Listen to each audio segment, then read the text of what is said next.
we're here for the last international break of the season. It's now game week 31. The time has been flying so quickly in this Premier League season, and we are entering the final 7 8 weeks of the Premier League season. After this weekend, it's going to be the last international break of the season, and then we're going to go full fledged business end of the season. So, yeah, it's Premier League game week 31 now. Two matches will not be happening due to the Carabao Cup final also occurring on Sunday. So let's get into it. Premier League, 8 games this week. Yeah, Bournemouth against Manchester United. Friday night football, it will start. Manchester United, a team in form. Yeah, very much. Yeah, and they are now third, very well into the places, Champions League places. Yeah, what has changed for them in last few games? A lot has changed. Carrick, of course, has come in and now he just revolutionized that field. And it makes you think, what was Amarin doing? Because these are the same players. Carrick didn't even have a transfer window to work with, and he's doing an incredible job. Last weekend, it was the victory against Aston Villa, really big against a competitor, and now they find themselves 3 points clear at third place, and they are, I think, 7 points clear from Chelsea in sixth place. No, European football is also helping. I think players are fresh and they can go fresh every weekend. But then they are up against Bournemouth. Never going to be easy. Yeah. Only problem with them is that they drop a lot of points, draw merchants of the league, you can say. They've only, however, conceded 1 goal in the last 4 games. So for me, I see a low-scoring draw occurring here, 1-1. 2 drop points for Manchester United, a bit disappointing, but it's never easy away at Bournemouth. And Benjamin Sesko, he's some sort of super sub for them, always comes off the bench and scores. He's going to score again. Yeah, for me, Bournemouth is going to surprise Manchester United here. Okay. 2-1, Kurpi to score. Bournemouth push for those European places. Alright, next let's go to the Amex Stadium for Brighton against Liverpool. Liverpool have never completed a league double over Brighton since the season they won the Premier League with Jurgen Klopp 2019-2020. Liverpool did complete the comeback in the Champions League midweek against Galatasaray. So you feel that should hopefully have some sort of good impact on the squad, give them some confidence and to push forward, because there's still a lot to play for this Liverpool team. We're still in the Champions League, we're still in the FA Cup, and we've got to make sure to finish in those top 5 positions for the Champions League. I feel that they should propel the club to get a win here against Brighton. Never easy away to Brighton. They play really good football, just sometimes it doesn't work out for them. There's going to be a 2-1 win for Liverpool, and Hugo Ekitike, man in form, to score. Yeah, Liverpool were good the midweek, won in Champions League, and as you said, they never did double against Brighton since last 5 or 6 years. And I'll go with that. They will not do even this year. Salah will score, but it will be a 2-2 draw. Okay. Fulham against Burnley now. Burnley haven't completed. Burnley have won 3 of the last 4 games at Craven Cottage, and they would hope to get another win there. Chances of survival are now very, very slim, but they've just got to win all their games and just see what's happening around them in the table.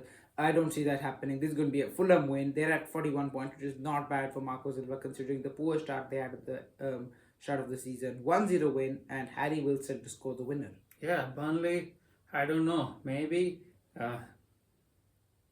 they will play some without any tension at the moment, because I don't see them surviving. They are way below this. 10 points is tough, yeah. Yeah, I think they are 10 points from the safety.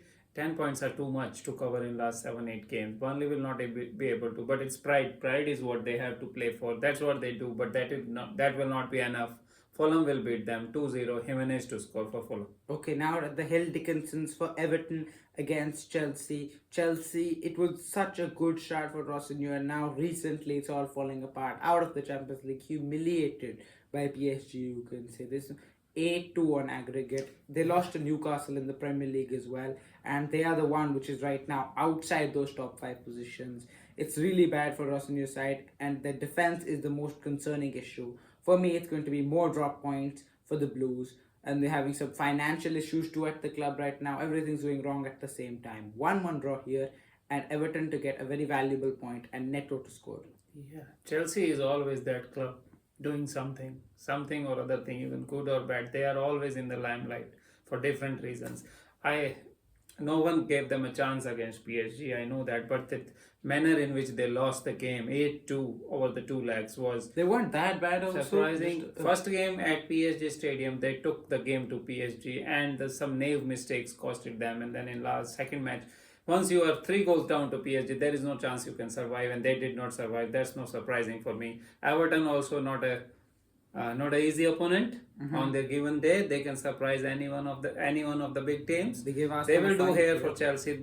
They will be under stress for a long time in this game, Chelsea, but somehow they will nick it in the end. Pedro to score for them 2-1. Chelsea will push for those European places. Okay, next up it's Leeds against Brentford. Two teams who drew last weekend and two teams who weren't involved in midweek action. Brentford, they were 2 goals up against bottom side Wolves and they blew it. That was really two really valuable points which they missed, because if you win that, they win that. They feel that they're right in the mix for Champions League, not just European football.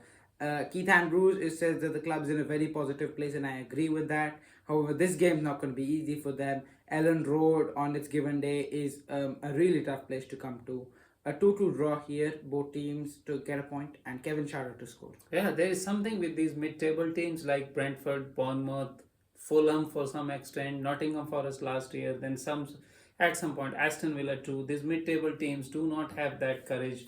Do not, as soon as you talk about European places, as soon as you talk about Champions League for these teams, going near to the big teams, they just Falter. go down under pressure. That's what happens for Brentford that last Monday. They had a chance to go to real close to Chelsea and Liverpool, but they did not win that game even after they were leading 2-0. So that's what happens. But this one will be a good game. Leeds against Brentford. Leeds plays always on the front foot. They are confident. They are going to win this one. Namaka to score 2-1. Leeds will win. Okay. Newcastle against Sunderland, the Tyneside derby, possibly up there for match of the week at St. James's Park. Newcastle were thrown away by Barcelona very comfortably, 8-3 on aggregate, humiliating for them. They played really good in that first half, but then it all went wrong in the second half, and they are now out of Europe's elite club competition.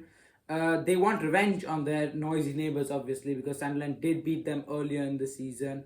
For me, I see Newcastle making a winning return to the Premier League. Then I feel that Eddie Howe will be able to ensure his mentality to bounce back from their Champions League exit. 1-0 win, Gordon to score, and Newcastle fans will be happy with a victory over their neighbours. Yeah, it's very difficult to play against Barcelona when they are in the mood. And that very day, Barcelona was really in the mood. First half, Newcastle could cope up with them, but in second half, they just, as you said, faltered away. But this is Premier League. Sunderland and Newcastle, it's a great derby, Tyneside derby it is. Everybody is ready for it. Newcastle players will be ready for it. They are going to win it 2-0. Barnes to score for them. Okay, Aston Villa against West Ham United. Now Aston Villa having success in the Europa League again, beating Lille 2-0, 3-0 on aggregate. But Premier League is a whole different story for them, a whole different ball game. They're not able to get the results which they want. They're slowly and slowly from a possible title push. They were right in there, just 2 points behind Arsenal at a point. Now their top 5 is going to be really tricky for them to achieve, because they're the one, other than Liverpool, Man United, Chelsea, neither of these teams, except for Man United maybe, have been on world-class form. But Aston Villa have just been the worst of all, and they are just dropping down. Right now, they still have a chance to salvage their season. They're in 4th place with 51 points, but I don't see that happening. West Ham have really big motivation. They jumped out of the relegation zone for a while, but now they're back in it. They're level on points with Nottingham Forest and 1 behind Spurs. They're going to gain another point here. Nuno has done a really good job, and his impact is really coming up on the club now. A 2-2 draw here, and Jared Bowen to score for the Hammers. Yeah, I would say Aston Villa's very kind of small squad, and they played this on Thursday, and they have to play on Sunday. That's a big ask from these players who are not at the right frame of mind, right? They don't have that much of confidence going into Premier League games. West Ham United on the other side, well rested, playing good, high on confidence. They will nick it. 2-1. Bowen, the talisman, what West Ham United has, will score the winner. 2-1. West Ham United will push for that survival spot. Okay, now it's a proper feisty game at the bottom. Spurs against Forest, 30 points against 29 points. and you feel that the winner, the one who wins this game, will hopefully have enough momentum to propel themselves out of this relegation dogfight. But the question is, which team can win this one? Spurs played midweek, gave Atletico Madrid a good fight, but in the end were knocked out on aggregate. Nottingham Forest were also playing midweek on Thursday and completed their comeback over Midtjylland. Yeah, and they rested a few players also. Yeah, they did. 9 changes. Nottingham Forest, one eye is on the Tottenham game. That's what I'm thinking, and that's why that's how they will be benefited. It will be a close game. Nottingham Forest 3, Tottenham 2. Gibbs White will score for Nottingham Forest. Tottenham's misery piles up. Okay, I'm going to sit on the fence for this one. 1-1 draw here, and the Brazilian striker Richarlison to score for Spurs. Yeah. That's it for this week. Thank you guys for watching. We'll see you after the international break. See you.